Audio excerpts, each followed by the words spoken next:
wasn't looking for love, wasn't looking for long-term relationships.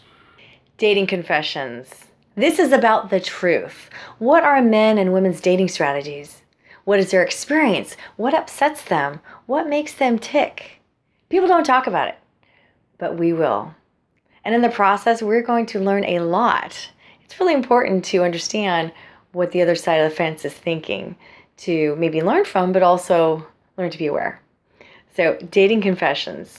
Enjoy. In this next dating confession, you'll hear kind of the standard story of a guy was married for a long time and then now is out on the scene, doesn't really know what to do, and he tells us about his online dating. Now, in this case, it's a little bit different because he's very successful with it, and he's going to share with you his tactics.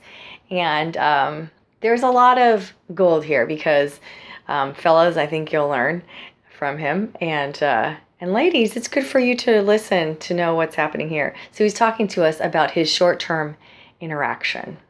Recently, I went through a divorce, right? It was pretty tough, pretty brutal. And, I'd never really dated prior to being married. So I had a good 20 years of not dating at all. And then I was divorced for a while.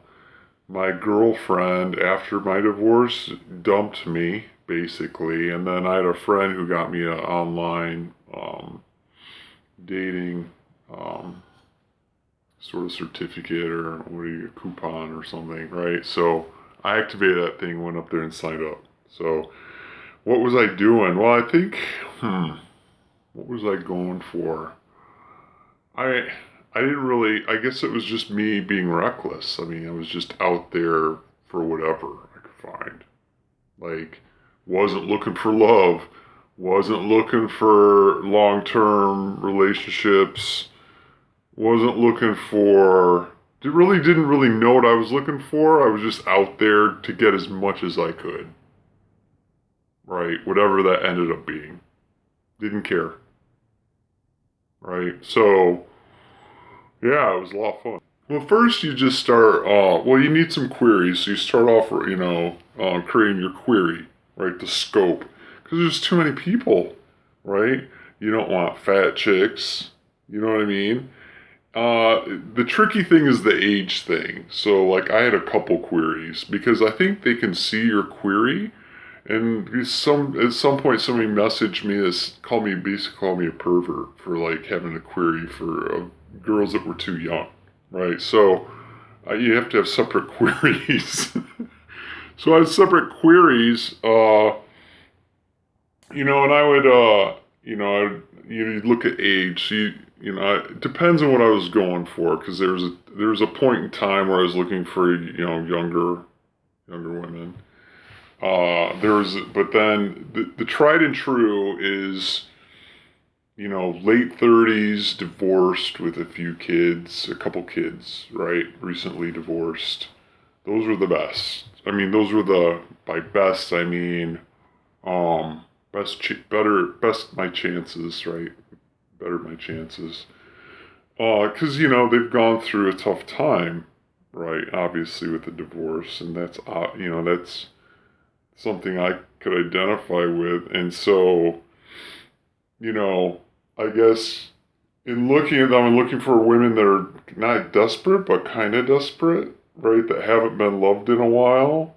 Just to make it easier. Easier for myself.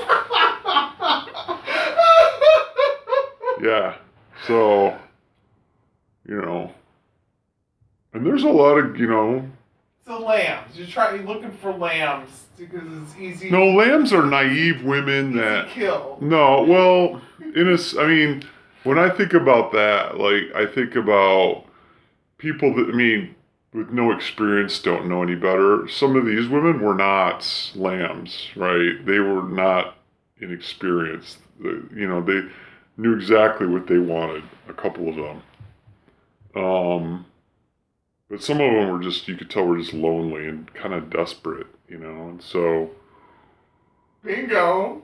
Yeah, made it easier. But yeah, the thing about online dating, man, it was too easy. Like, literally within 2 weeks, I'm like messaging, going on dates and juggling my schedule. Juggling your schedule is the hardest part, right? Or at least for me, I figure like my max out number at dating women at the same time is like about five. Any more than five, it was hard. So five was what I kind of maxed out at, five at a time. So, always having a pool of five in play. One would drop out, you'd back and fill it up with another. So, and it was always pretty easy to keep that going. It's a lot of effort. It's kind of addicting. It's kind of it's very addicting to be messaging, especially because it seems so easy.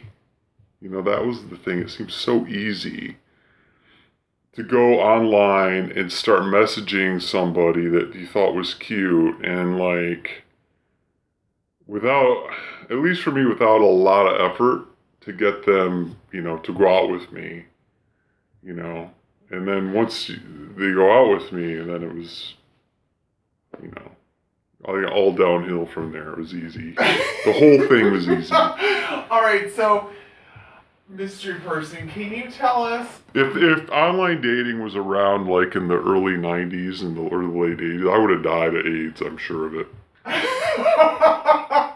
I would have, because it was so easy. The only thing that kept me like, I don't know, I mean, I didn't date for probably 15 years, there was no internet, and so I just never, but like with online dating, it's like there's no risk at all, right? And so you can say whatever you want to whoever you want. You're insulated, right, by the internet. And so, yeah, you got nothing to lose. It's so easy. It really is. So tell us, because I think a lot of guys do not think it is easy. That they'll message, 100 people and maybe like 4 of them will get back to them. So what's your secret sauce in terms No, that's part of it. I mean, you got to cast a wide net. Like, not every woman I messaged got back to me, Persistence is important, not being annoying.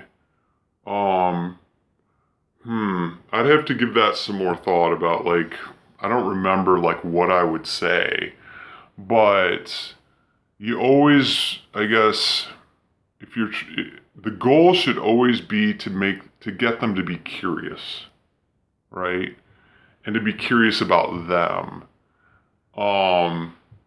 And so if you could do that on any level and just start that ball rolling and then keep them curious, that's not that hard.